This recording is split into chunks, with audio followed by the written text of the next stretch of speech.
अभयघोष मुनि की कथा आराधना कथाकोश। देवों द्वारा पूजा भक्ति किए गए जिनेंद्र भगवान को नमस्कार कर अभयघोष मुनि का चरित्र लिखा जाता है। अभयघोष काकंदी के राजा थे। उनकी रानी का नाम अभयमती था। दोनों में परस्पर बहुत प्यार था। एक दिन अभयघोष घूमने को जंगल में गए हुए थे।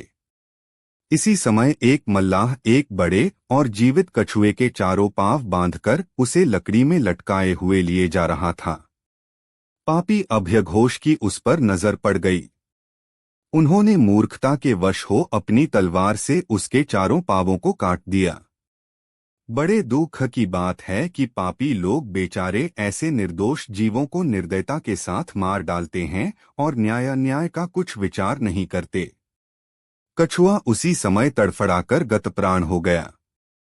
मरकर वह अकाम निर्जरा के फल से इन्हीं अभयघोष के यहाँ चंडवेग नाम का पुत्र हुआ।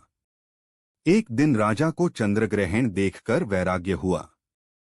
उन्होंने विचार किया, जो एक महान तेजस्वी ग्रह है, जिसकी तुलना कोई नहीं कर सकता और जिसकी गणना देवों में है, वह भी जब दूसरों से हार खा जाता है तब मनुष्यों की तो बात ही क्या, जिनके की सिर पर काल सदा चक्कर लगाता रहता है। हाँ, मैं बड़ा ही मूर्ख हूँ जो आज तक विषयों में फंसा रहा और कभी अपने हित की ओर मैंने ध्यान नहीं दिया। मोहरूपी गाढ़े अंधेरे ने मेरी दोनों आंखों को ऐसी अंधी बना डाला जिससे मुझे अपने कल्याण का रास्ता देखने या उस पर सावधानी के साथ चलने को सूझ ही न पड़ा। इसी मोह के पापमय जाल में फंसकर मैंने जैन धर्म से विमुख होकर अनेक पाप किए।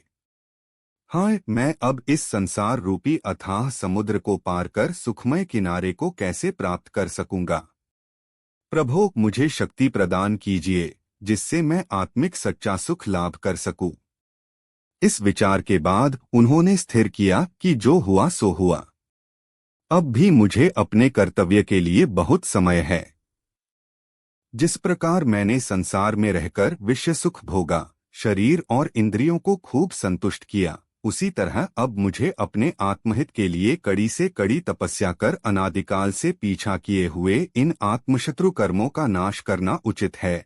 यही मेरे पहले किए कर्मों का पूर्ण प्रायश्चित है और ऐसा करने से ही मैं शिवर्मणि के हाथों का सुख स्पर्श कर सकूंगा। इस प्रकार स्थिर विचार कर अभयघोष ने सब राजभार अपने कुंवर चंडवेग को सौंप जिंदीक्षा ग्रहण कर ली, जो कि इंद्रियों को विषयों की ओर से हटाकर उन्हें आत्मशक्ति के बढ़ाने को सहायक बनाती है। इसके बाद मुनि अभयघोष संसार समुद्र से पार करने वाले और जन्मजरा मृत्यु को नष्ट करने वाले अपने गुरु महाराज को नमस्कार कर और उनकी आज्ञा ले देश विदेशों में धर्मोपदेशार्थ अकेले ही विहार कर गए। इसके कितने वर्षों ही बाद वे घूमते फिरते फिर एक बार अपनी राजधानी काकंदी की ओर आ निकले। एक दिन ये वीरासन से तपस्या कर रहे थे। इसी समय इनका पुत्र चंडवेग इस ओर आ निकला। पाठकों को याद होगा कि चंडवेग पूर्वजन्म में कछुआ था और इसके पिता अभयघोष की शत्रुता है। कारण चंडवेग पूर्वजन्म में कछुआ था और उसके पांव अभयघोष ने काट डाले थे। सो चांडवेग की जैसे ही इन पर नजर पड़ी उसे अपने पूर्व की याद आ गई। उसने क्रोध से अंधे होकर उनके भी हाथ पांवों को काट डाला। सच है, धर्महीन अज्ञानी जन कौन पाप नहीं कर डालते। अभयघोष मुनि पर महान उपसर्ग हुआ, पर वे भी मेरु के समान अपने कर्तव्य में दृढ़ बने रहे। अपने आत्मध्यान से वे रत्ती भर भी न दिगे।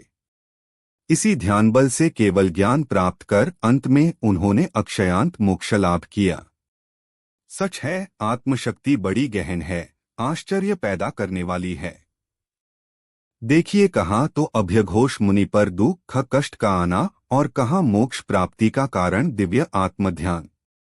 सत्पुरुषों द्वारा सेवा किए गए वे अभयघोष मुनि मुझे भी मोक्ष का सुख दें, जिन्होंने दुख सह परिशह को जीता, आत्मशत्रु राग द्वेष मोह क्रोध मान माया लोभ आदि को नष्ट किया और जन्म जन्म में दारुण दुख खोण के देने वाले कर्मों का क्षय कर मोक्ष का सर्वोच्च सुख, जिस सुख की कोई तुलना नहीं कर सकता, प्राप्त किया। आराधना कथाकोश से 67। वी अभयघोष मुनि की कथा पूर्ण हुई। जिनवाणी माता की जय।